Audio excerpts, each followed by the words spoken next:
It's a real pleasure to be here again. But you know, when we look back over the last couple of weeks during which time we've been doing the Olivet prophecy, I don't think I've seen a period when events have been transpiring at such a rapid pace in all my life. I think it's an absolutely stunning period that we've been seeing.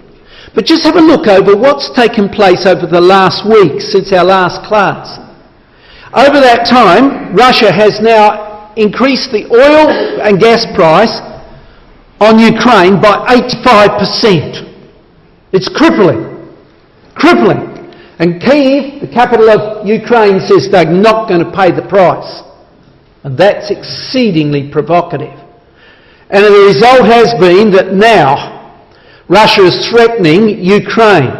But as well as that, entering into Ukraine have been people protesters.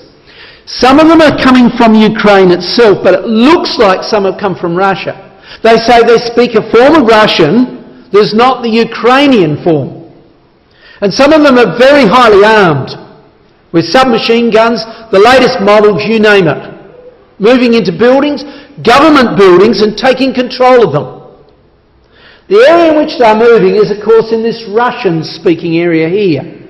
Here's the area they're describing. Those three cities particularly are the ones where these actions have been taking place.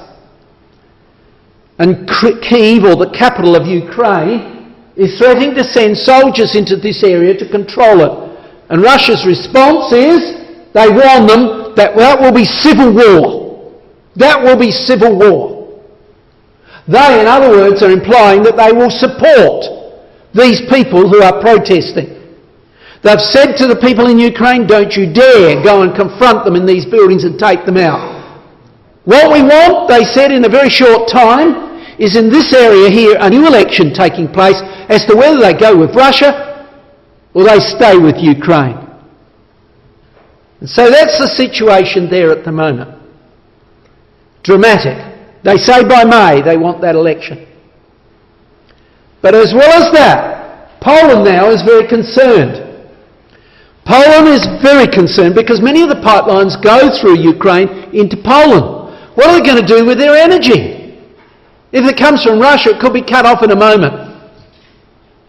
So they've gone down to Qatar. They will overnight sign a deal with Qatar to bring compressed natural gas by ship up into the Baltic Ocean up here, land it here and backflow it through the pipes, those pipes that carried the Russian gas, backflow it into Poland and supply Poland, and they're saying Poland can meet its own gas needs entirely by this mechanism.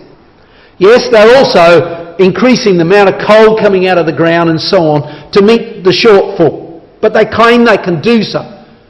Remember what happened to Ukraine? Ukraine found enough oil to cut off using Russia. It was only a couple of months away before they could have done that, and Russia then acted. Poland is fundamentally doing the same. They're doing the same because they have to. But will it take place where Russia moves into Poland? Who knows? But indeed, this is what the papers are saying, as we know. It's time to rearm because Russia's threatening to come into not only Ukraine, but thrust south into the Middle Eastern area that we know of.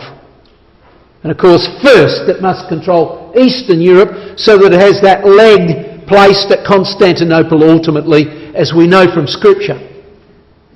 But let's leave that for a moment and look at one of the other subjects we dealt with.